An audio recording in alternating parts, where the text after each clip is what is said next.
en Milán. Muy bien. Bueno, chicos, tengan un saludo cordial de mi parte. Vamos a continuar nuevamente con el temario del curso de psicología. En esta oportunidad vamos a trabajar un tema bien bonito que viene a ser el aprendizaje.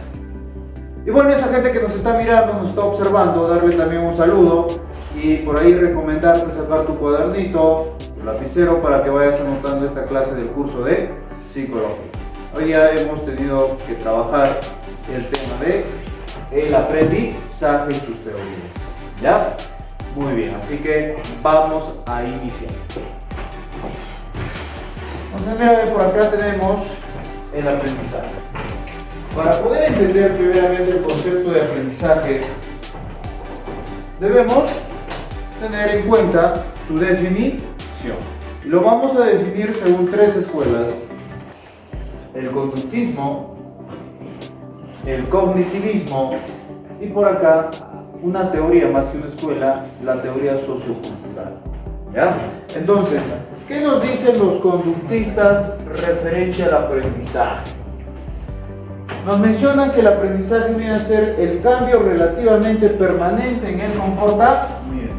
Es el cambio relativamente permanente en el comportamiento. Relativamente permanente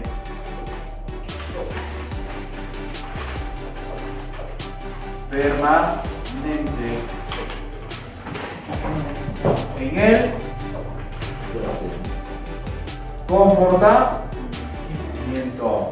En el comportamiento.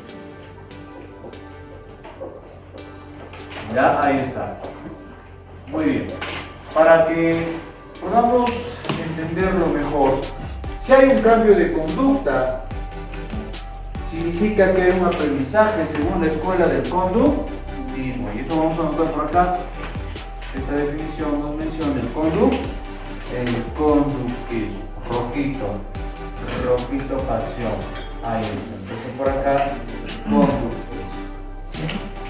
Según el conductismo. Ya, ahí está. Profesor, un ejemplo. Un ejemplo, veamos. Supongamos que un chico no sabe nadar, ¿no? Pero va con un amigo, y su amigo es una persona que sabe natación y él le enseña, ¿no?, cómo debe nadar, cómo debe romper la tensión superficial del agua. Y al cabo de un mes, esa persona acude constantemente a la piscina para poder nadar. Entonces, ¿habrá un cambio de comportamiento en esa persona? Sí, porque aprendió una nueva conducta, el nadar, la natación. Tal vez al inicio no podía darse un clavadito, pero con pasar del tiempo realiza ya varios clavaditos, ¿no?, como por ejemplo el clavadito de la mariposa, el clavadito del tiburón, de la foca, etc. ¿Ya? ¿Hay un cambio de comportamiento? Sí. Mientras hay un cambio de comportamiento, es aprendizaje. ¿Qué modelo utilizan los conductistas para entender el aprendizaje? El modelo que ellos utilizan viene a ser el de Iván Petrovich Pavlov. ¿Cuál es ese, profesor? Ese modelo viene a ser estímulo, respuesta. ¿Ya? Estímulo, respuesta. Muy bien. Para que realmente podamos ver ese aprendizaje, ¿dónde se tiene que manifestar? En la conducta o comportamiento. Se tiene que manifestar en la conducta o comportamiento. ¿Ya? Muy bien. Ya que la conducta es algo observable, algo medible, algo modificable. ¿Ya? Muy bien, continuamos. Ahora vamos a definirlo como proceso.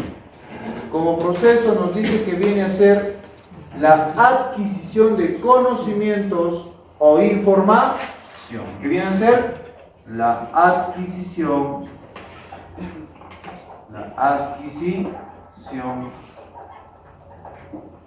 de conocimientos o información. De conocimientos o información.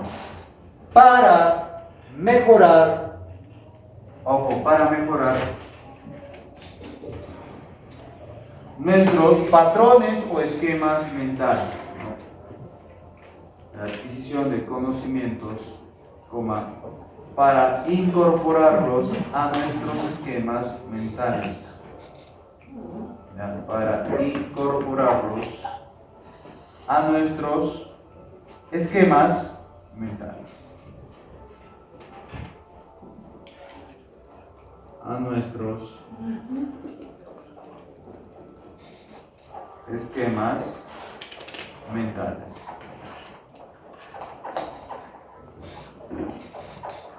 Ya, ahí.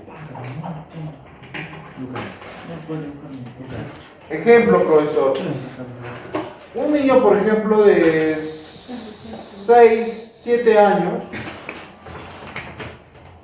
cuando observa una gallina, él no sabe que es un vertebrado, no sabe su forma de nacimiento, ¿sí o no? Simplemente para él es un ave. Es para un niño de 7 años. Pero para una persona ya de 18 años, como tú, por ejemplo, ya sabe la forma de nacimiento de las aves, ya sabe que son vertebrados. ¿Qué significa vertebrados? Que están formados por huesos y tienen columna vertebral.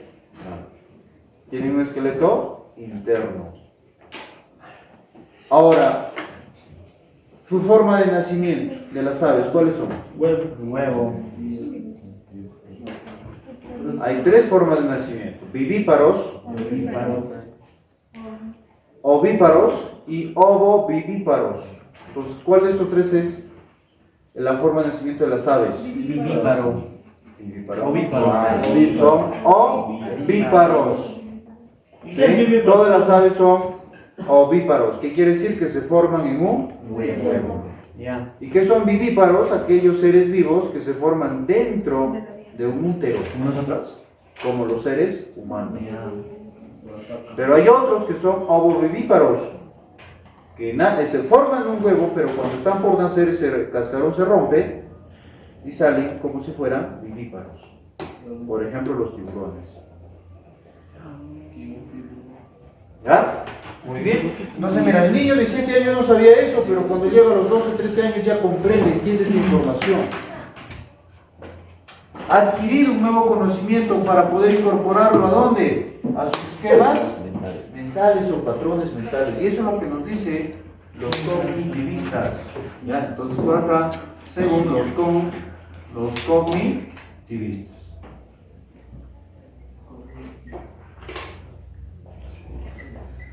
Según los cognitivistas. Ahí.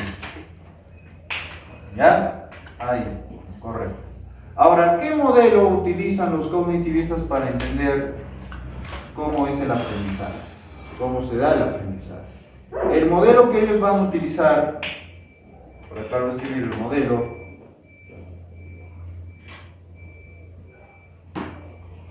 viene a ser, ¿sí?, estímulo, organismo, respuesta.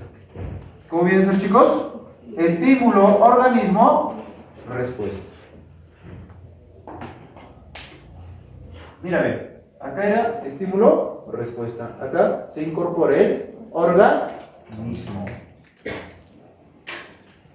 Y bueno, la siguiente que viene a ser la internalización. Definir el aprendizaje como internalización. Acá nos menciona que el aprendizaje viene a ser la internalización de información o conocimiento. La internalización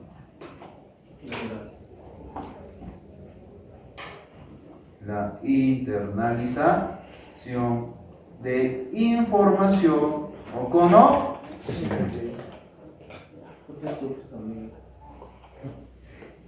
De información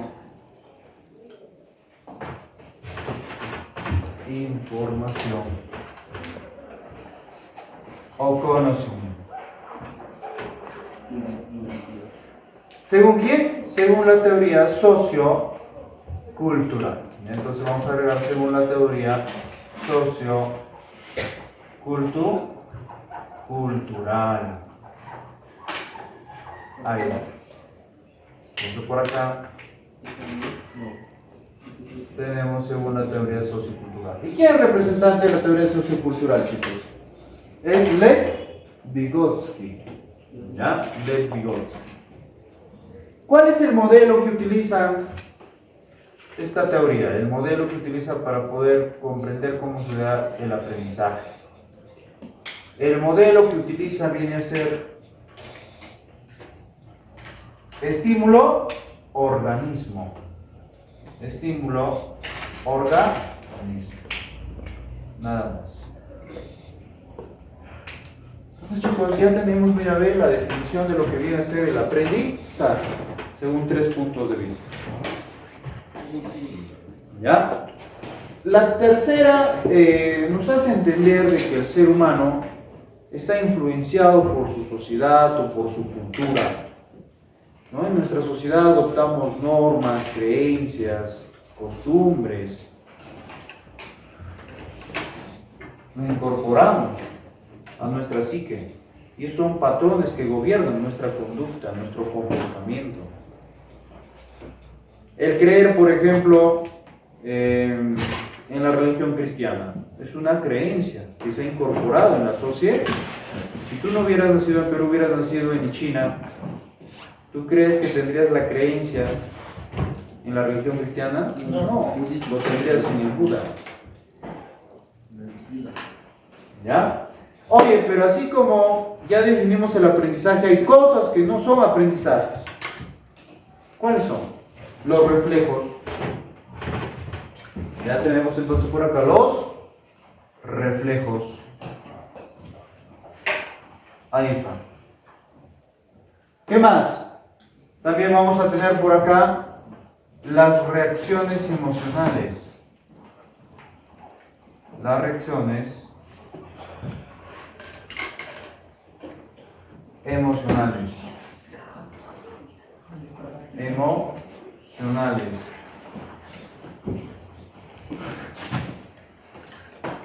¿Qué más, profesor? Vamos a tener la adaptación sensorial. Adaptación sensorial.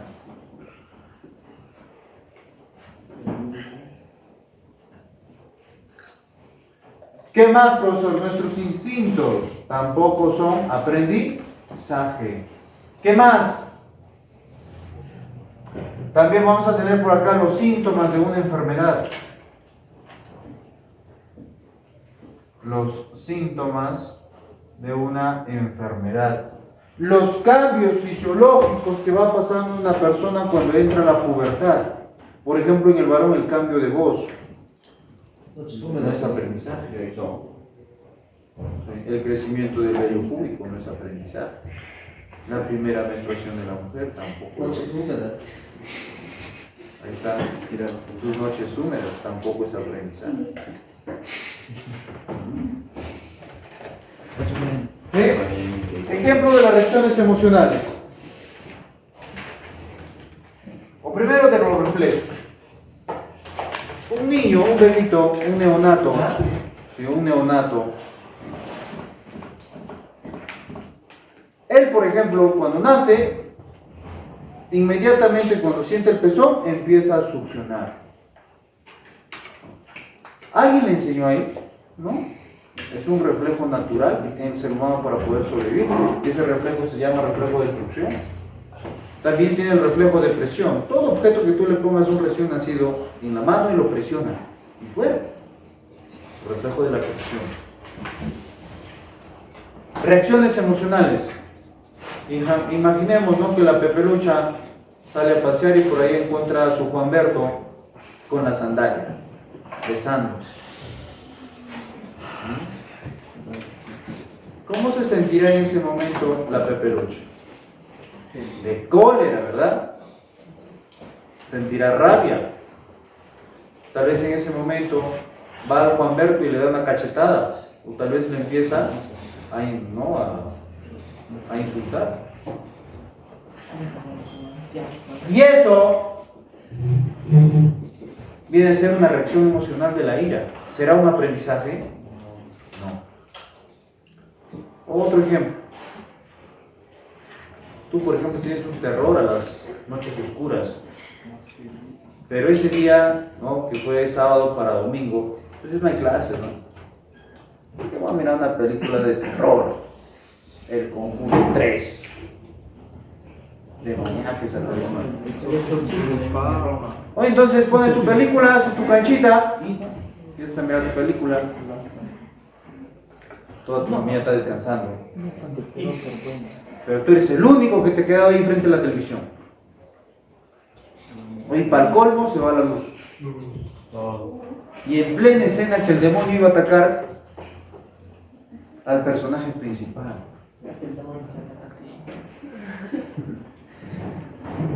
Y tu celular no se había cargado bien la batería. Se apaga. Bueno, y es hora que te vayas a descansar.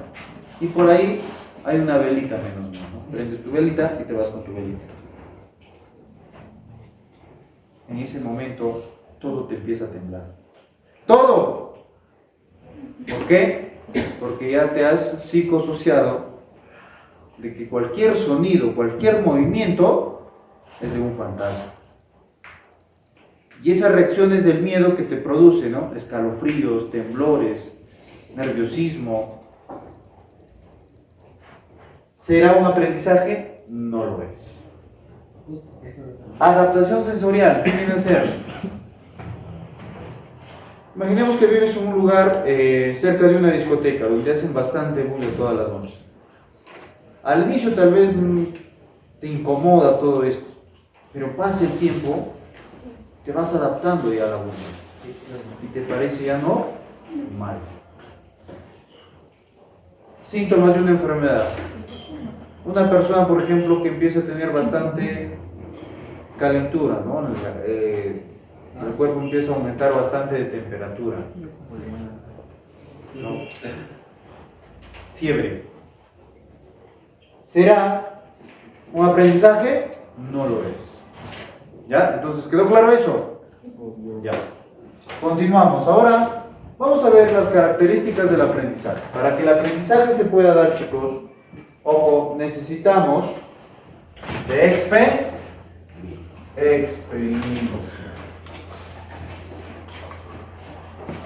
Necesitamos de experiencia. Para que el aprendizaje se pueda dar, se necesita del sujeto con el objeto. Se necesita del sujeto con el objeto. Ya, ahí está. ¿Qué más, profesor? La función principal del aprendizaje es mejorar nuestras habilidades o destrezas. ¿Cuál es su función principal? Mejorar nuestras habilidades o destrezas. Mejorar nuestras habilidades o destrezas. Otra característica más del aprendizaje, profesor, ¿sí?, que no es exclusivo del ser humano. No es exclusivo del ser humano. No es exclusivo en el ser humano.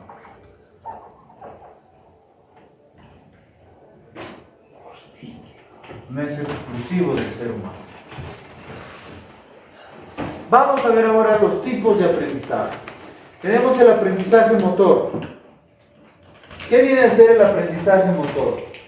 Es aquel tipo de aprendizaje que nos va a ayudar a mejorar nuestras habilidades físico-musculares o físico-motrices.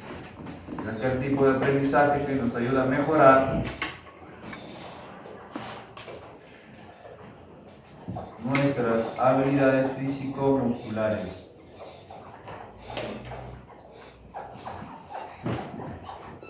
Habilidades físico-musculares.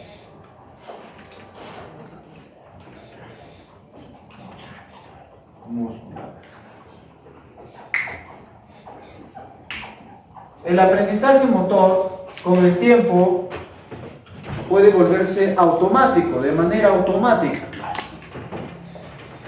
Por ejemplo, tú quieres aprender a manejar bicicleta.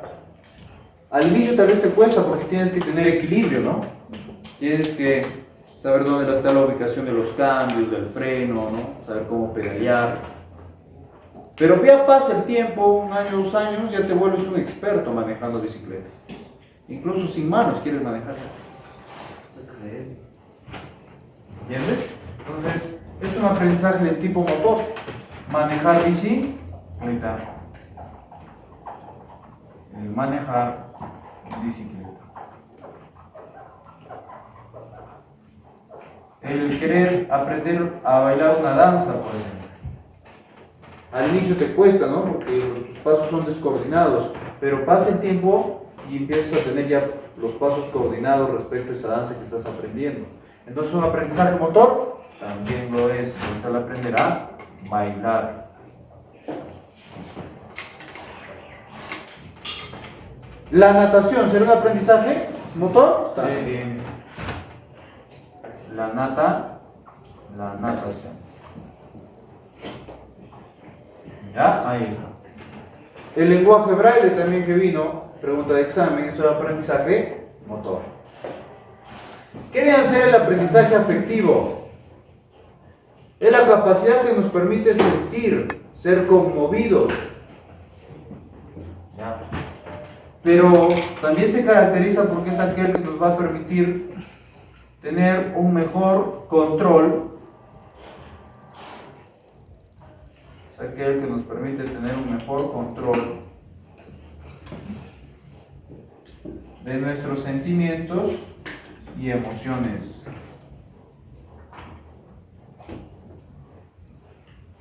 De nuestros sentimientos y emociones.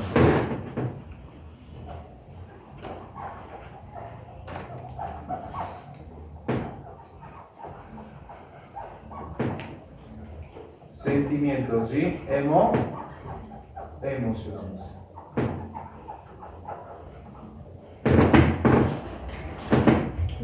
¿Ya? Ahí está. Ejemplo, la automotivación. Automotivación. ¿Qué viene a ser la automotivación? La capacidad para poder motivarnos a nosotros mismos para cumplir nuestros propósitos, nuestras metas, nuestros objetivos de vida. Eso viene a ser la automotivación. ¿Qué más? Nuestro control emocional. Imaginemos que vas a una fiesta y en esa fiesta encuentras a tu peor enemigo. ¿Será lógico que te agarres a pelear ahí? No, ¿verdad? Entonces, como tú demuestras control emocional, no va a ser problema en esa fiesta. Claro. Entonces, control emocional. Controlas tu ira. Control de la ira, por ejemplo. O por ejemplo, vas a dar el examen.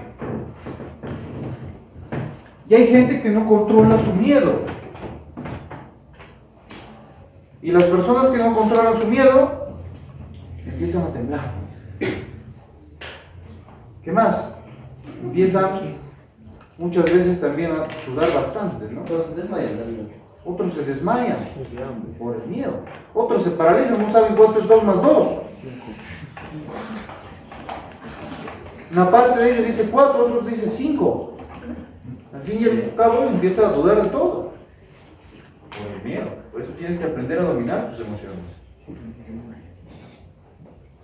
¿Sí? Muy bien.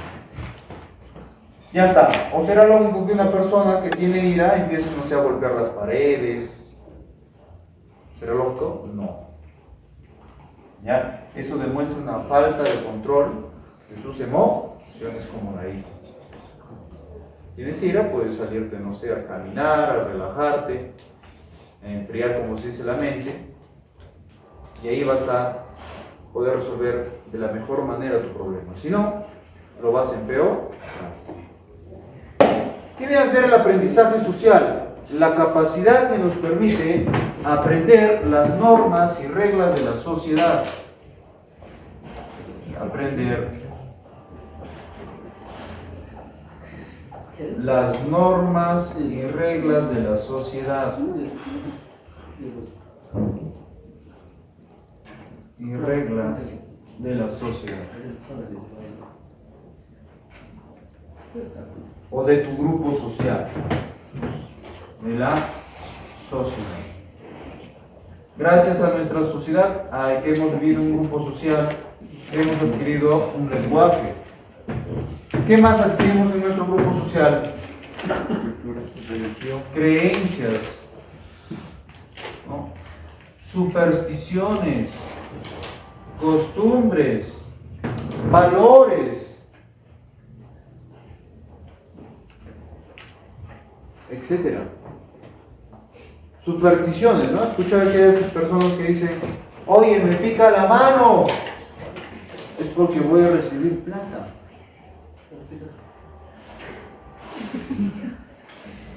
Claro. Trabaja y va a recibir plata. O típico, ¿no? Algunas personas que son bien casi desconfiadas, ¿no? Me puse mi ropa interior al revés. La Pepelucha o el Juanberto me está engañando. ¿Cierto? Cierto. Broma. Es simplemente una superstición. Ustedes están desconfiados. Muy desconfiados. ¿Ya? Muy bien. O creencias que hay en la sierra, ¿lo has escuchado? Si un búho se pone en el techo de tu casa, fijo que una persona va a morir. ¿Y si muere? Diríamos que esto es un concepto parapsicológico porque la ciencia todavía no puede explicarlo, ¿no? Como el chucaque, ¿no? ¿Sabes que el chucaque existe, no? Sí. Pero no se puede demostrar. Siempre coincide. Siempre coincide, por así decirlo. ¿Ya? Oye, vamos con el aprendizaje cognitivo. Gracias a este aprendizaje, esta forma de aprendizaje, nosotros adquirimos conocimiento de todas las ciencias en general. Gracias a esta forma de aprendizaje, adquirimos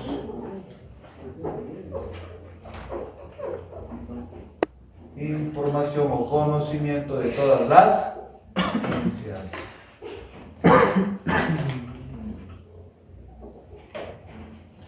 Conocimiento de todas las ciencias.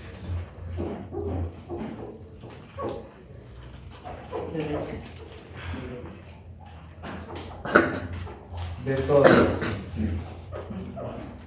¿Ya? Por ejemplo, ¿cuál es el concepto? Los conceptos de psicología, ¿no? ¿Cuál es el concepto primordial de psicología? ¿Qué es la psicología?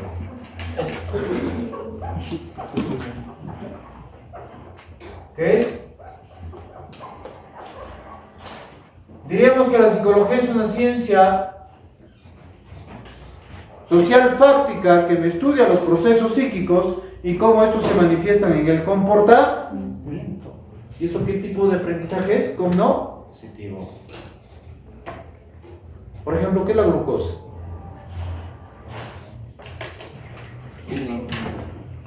Es la molécula energética por excelencia. Gracias a esa molécula tú tienes energía para realizar tus actividades. A través del proceso del ciclo de Krebs y glucólisis que se da en la célula. Obtienes esa energía en forma de ATP, adenosín trifosfato. Oye, ¿qué viene a ser aprendizaje asociativo? Es cuando existe conexión, ¿no?, entre ideas, ¿no? La conexión entre ideas. La conexión entre ideas.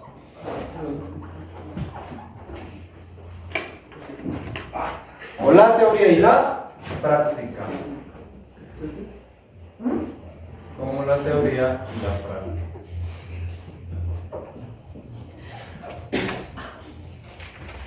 Y la práctica. Sí, me encanta. La teoría y la práctica.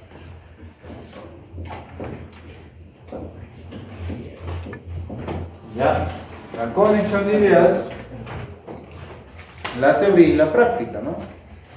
Por ejemplo, ahora yo te estoy enseñando el tema de aprendizaje en teoría, pero ya cuando estés por ahí con tus amigos, ¿no? Por ejemplo, no sabías nadar, pero vas a la piscina y empiezas a aprender a nadar, ¿qué tipo de aprendizaje sería? Motor. O sea, estás llevando la teoría a la práctica, empiezas a identificar o hacerlo parte de ti, ¿no? Ponerlo en práctica en ti mismo. Aprendizaje asociativo. Un ejemplo, profesor, de esto. A ver, cada artefacto siempre trae su manual. Un artefacto electrónico. Un artefacto electrónico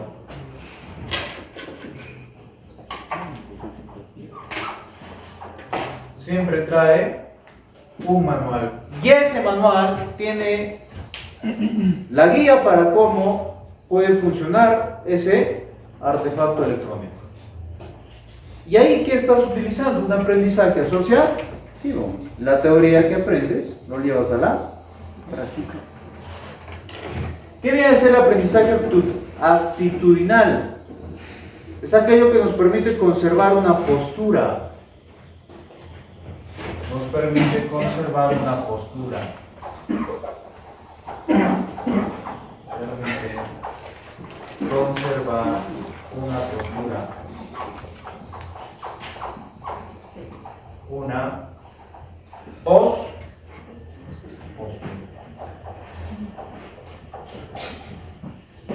O también podríamos decir que se necesita, este aprendizaje nos ayuda a tener un mejor control en la parte emocional, o es aquel que relaciona la parte emocional con la parte racional.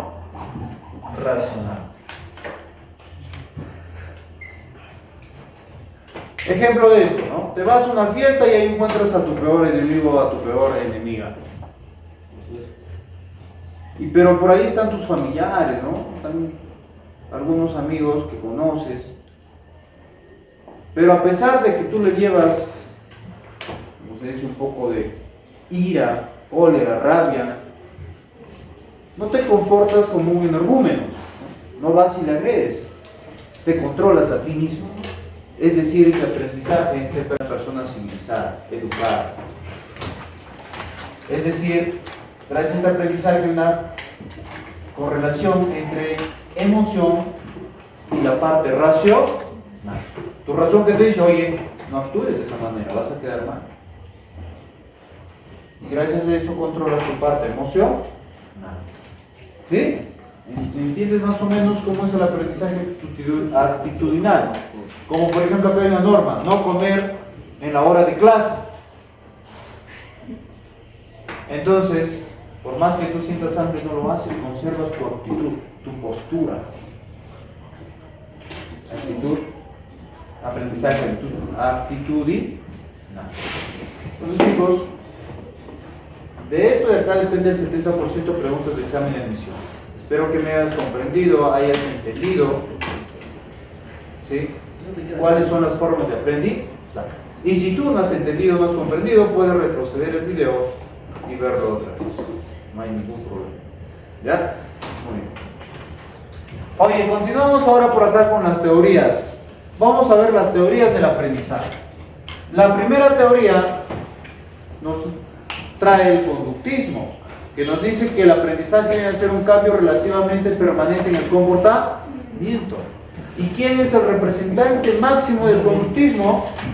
John Bradshaw Watson. John Bradshaw Watson. ¿Ya? Ahí está. Pero dentro del conductismo, el conductismo tomó como base el postulado esencial de John Watson. ¿Cuál fue? La reflexo, ok, ese modulado, ese modelo que utilizó, ¿cuál fue? Estímulo, respuesta. El modelo que utilizó viene a ser estímulo, respuesta. Gracias a este modelo, el conductismo tiene una base más científica, ¿no? Entonces, ¿quién es el representante de la reflexología, chicos? Iván Pavlov. Iván Petrovich Pavlov. Ya, Iván Petrovich Pavlov. Ahí está. ¿Cómo así, profesor? ¿Qué es lo que hizo Iván Petrovich Pavlov? Él había hecho un experimento. Y ese experimento lo había realizado con un perrito. ¿No? Con un perrito lo había realizado, ¿no? Lo cual quería ver el condicionamiento. Muy bien. Entonces, este científico, gracias a ese experimento que había realizado, ganó el premio Nobel. Le dieron el premio Nobel.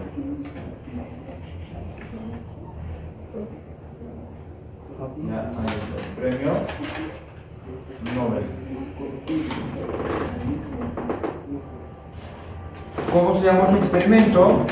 O había realizado el experimento con el perrito. El experimento con el Bobby.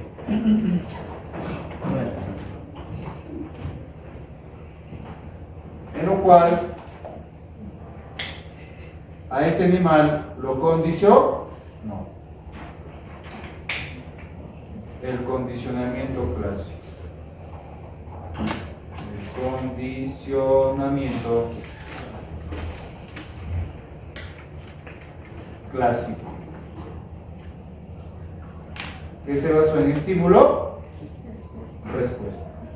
Y vamos a ver más o menos cómo fue el experimento que había hecho Pavlov. ¿Ya? Primeramente, antes del experimento, al perro se le había presentado una campana. Entonces por acá la campana.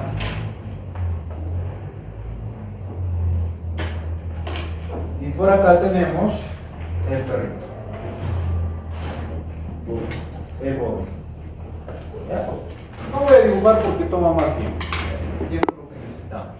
Entonces la campana, ¿qué vendría a ser, chicos?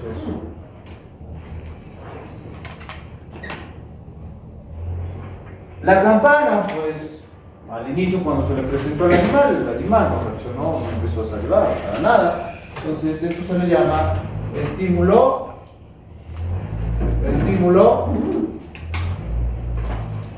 neutro. El estímulo neutro. Porque no ocasionó ninguna respuesta en el sujeto, que en este caso el perrito. ¿Y qué ocasionó en el perro? Una respuesta de orientación. El animal paró la orejita y quería saber de dónde proviene ese sonido. Después del experimento, al perrito se le presenta ya no el sonido de la campana, sino un pedazo de carne. Por acá, carne. Una carne. Acá tenemos el perrito. En la siguiente, se le presentó la carne más campana. Más la campana. Y en el siguiente, solo con la campana el animal empezaba a salir. Solo con la campana el animal empezaba a salir.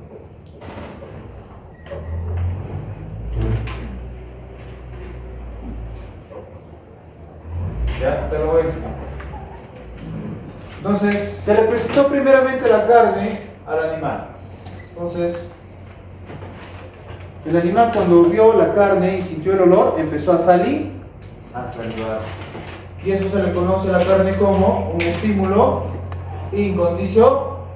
En el perro, ¿qué ocasionó? Una respuesta incondicionada, porque el animal empezó a salir, a salivar. El siguiente, la carne más la campana y el perro.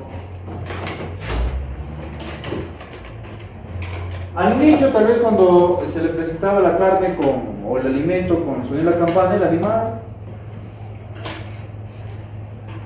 no hubo ninguna otra reacción, ¿no? Pero pasando el tiempo, el animal ya empezó a relacionar el sonido de la campana con la forma de alimentarse.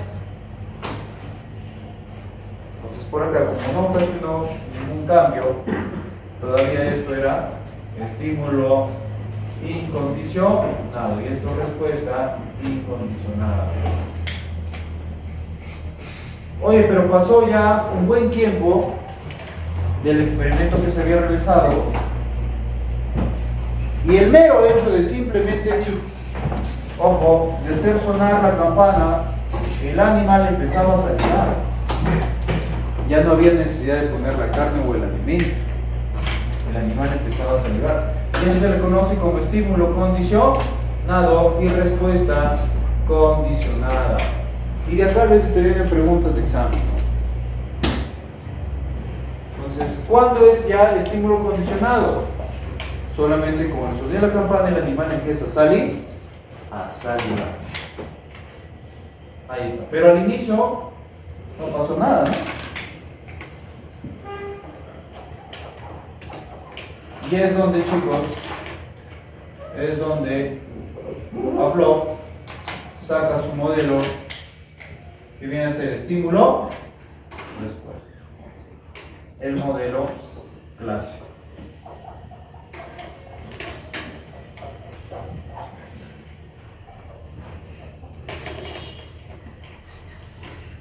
¿Qué significaba la I también? ¿Cuál? La I. La I, incondicionado. ¿Ya? Entonces, ¿qué se basa en estímulo? Respuesta. En estímulo, respuesta. Ahí está. Muy bien. Entonces, chicos, en eso consiste el experimento que había realizado Iván Petrovich Pavlov. Y la pregunta que te hacen es, si se le presenta un estímulo neutro al sujeto, ¿qué es lo que ocasiona en él? Una respuesta de orientación.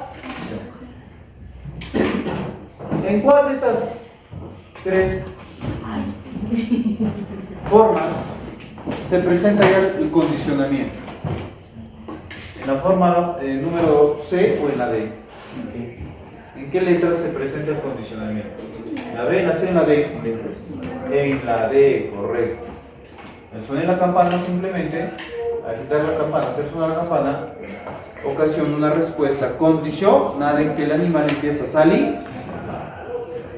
Para entender mucho mejor esto, vamos al neoconductismo. ¿Quién es su representante? Frederick Skinner. Frederick Skinner.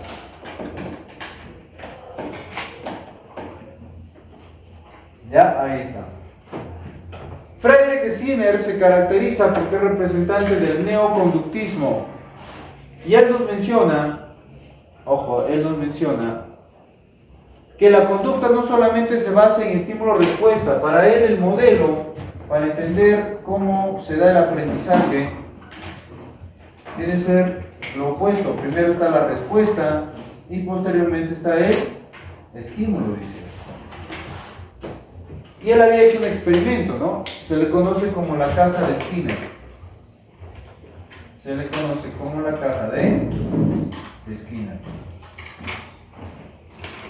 Ya te lo voy a explicar. Te lo voy a explicar. En una caja había puesto una rata, lo cual al inicio el animal empezaba a moverse de un lugar a otro. Eso viene a ser la respuesta. ¿Sí? Entonces, y por ahí la rata presionó una palanquita, en lo cual empezó a salir pedazos de queso. Bueno, el animal se alimentó y pasaron los días, el animal empezó a sentir hambre. Entonces empezó a moverse de un lugar a otro. Pasó por ahí, presionó la palanca y salió comida. Así pasado el tiempo, y el animal relacionó que en aquel lugar, cada vez que se movía, salía alimento. Pasó el tiempo y relacionó que cada vez que presionaba la palanca, salía comida, queso. Entonces ahí el animal ya se condicionó. ¿Y el reforzador cuál es? El queso. Porque aumenta que esa conducta se siga manifestando. Pasó el tiempo, entonces Skinner a esta palanquita agrega algunas descargas eléctricas de unos 5 o 10 voltios. Entonces cada vez que el animal presionaba la palanca para que pueda salir queso, el animal sentía dolor. Entonces se asustó. Pero la necesidad del hambre fue más. Así que nuevamente presionó la palanca. Y salió descargas eléctricas. Sintió dolor.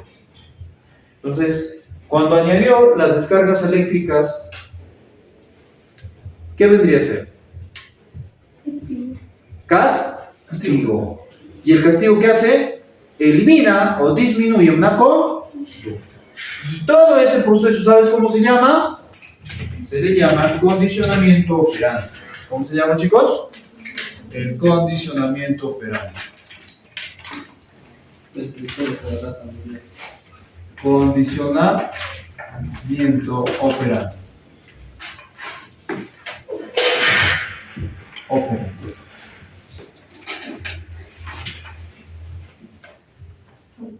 Ya, ahí está. Y dentro de ello, como te había mencionado, encontramos los reforzadores o los refuerzos y los castigos. ¿Qué vienen a ser los reforzadores o refuerzos? Aquellos que permiten que la conducta se siga manifestando. Y tenemos reforzadores positivos y reforzadores negativos. Pero también vamos a tener los castigos que disminuyen una conducta o lo desaparecen. Tenemos castigos positivos y castigos negativos.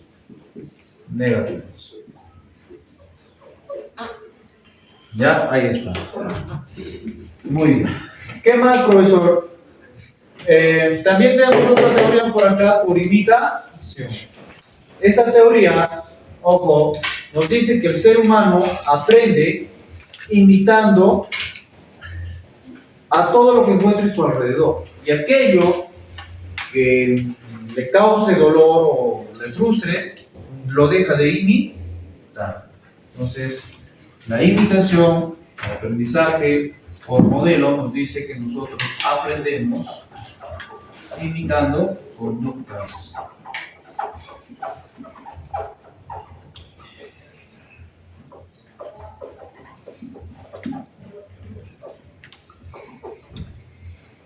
Conductas o comportamientos. Una carga, por favor. ¿Quién es un representante de esta teoría? Albert Bandura. ¿Quién, chicos? Albert Bandura. Esta teoría también se le llama aprendizaje vicario. ¿Cómo también se le llama? Aprendizaje vicario. O como modelo. Y un experimento que había hecho Albert Bandura es el experimento del muñeco Bobo. Anda para allá. Muñeco Bobo. ¿Cómo así? Sucede que Albert Bandura había necesitado 40 niños para hacer su experimento. A los 20 primeros niños se les enseñó un video donde había bastante violencia, ¿no? Al muñequito se le agredía, se le pateaba, se le insultaba, etc.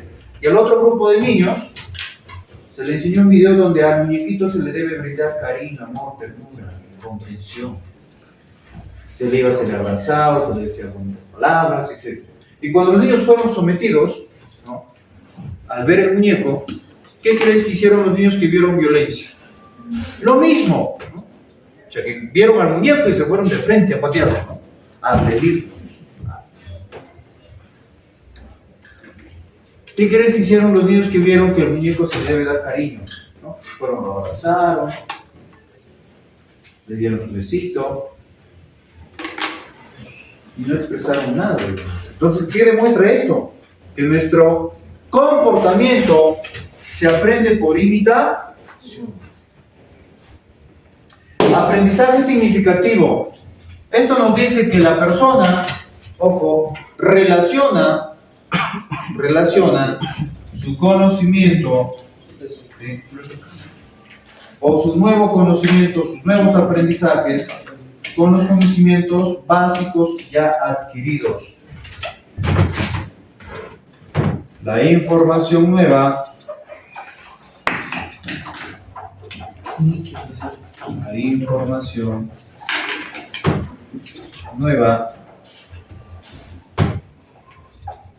se relaciona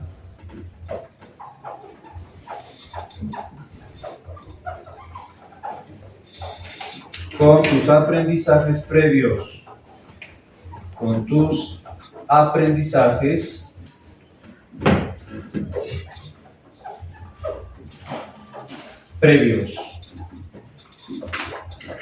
Ya, ahí está. Entonces, cada vez que tú relaciones tus nuevos conocimientos, la nueva información que estás adquiriendo con tus aprendizajes previos, viene a ser aprendizaje significativo.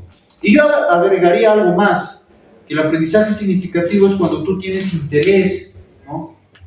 Y ese aprendizaje lo vuelves parte de tu vida. Eso es aprendizaje significativo. ¿Quién es su representante? Su representante viene a ser David Ausberg. ¿Quién, profesor? David Ausberg. David Ausberg. Ya, él se caracteriza porque fue un representante del cognitivismo.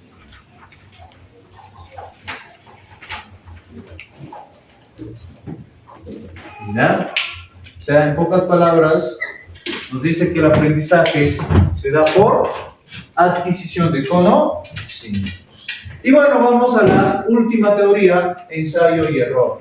Esta teoría nos dice que el ser humano, esta teoría nos menciona que el aprendizaje, escucha, se da aprendiendo de nuestros errores, conductas erróneas, o aprendemos de nuestros errores. Así mejor. Acá mis compañeros no aprenden. Aprender de los errores.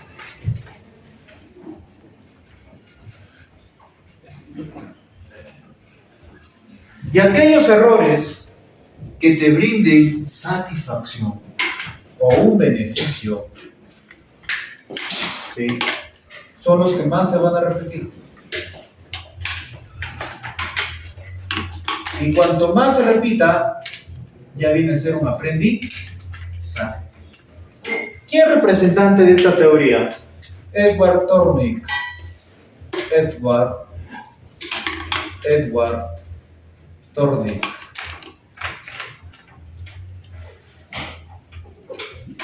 ¿Sí? Él asentó las bases del condicionamiento operante, al igual que Skinner.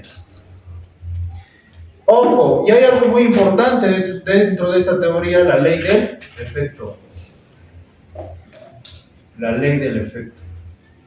Donde nos dice aquella conducta que al inicio fue errónea, pero nos brindó placer, y la vuelves a repetir, viene a ser la ley del efecto.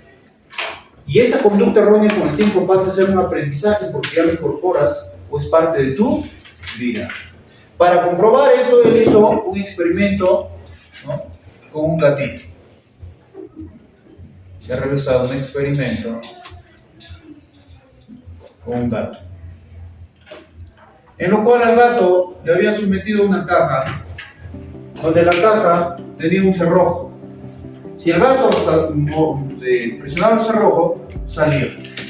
Pero si no, se quedaba. Entonces el gato en ese momento, cuando entró a la casa, se alocó, empezó conductas erróneas, ¿no? O sea, que moverse de un lugar a otro, a arañar, etc., ¿no? Pero en una de esas, presiona el cerrojo y el gato sale. Nuevamente Tornillo somete al gato a la casa. Así, ¿no? El gato salía y entraba. Hasta que el gato automáticamente entraba y salía rápidamente. ¿Por qué? Esa conducta errónea al inicio de tal vez mover algo relacionó cada vez que presionaba por ahí, salía. Entonces, cuando ya automáticamente salía, ya se le consideraba un aprendizaje de todas sus conductas erróneas. Ejemplo, ahora en la realidad. Imaginemos que un niño hace un berrinche a los padres, es la primera vez que lo hace. Él quiere que le compren un juguete, pero los padres no quieren comprarlo porque no tienen dinero. Entonces el niño, para ver qué hacen los padres, se tira al suelo. ¿Qué pasa, por ejemplo, si el padre cumple el capricho del niño? El niño va a seguir haciéndolo, sí, porque esa conducta errónea que le dio un beneficio, comprarse un juguete. Entonces, cuando salga nuevamente por un sitio de un comercial y vea un juguete, él va a actuar de la misma.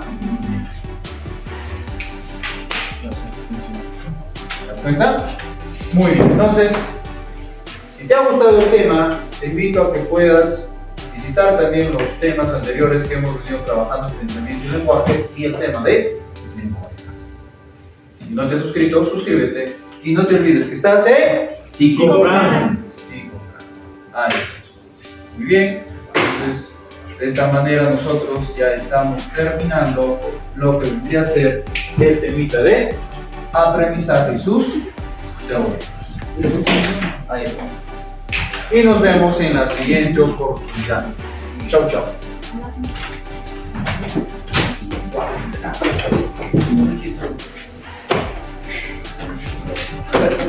Bien, las fotos de pizarra las vamos a estar colgando en el Facebook.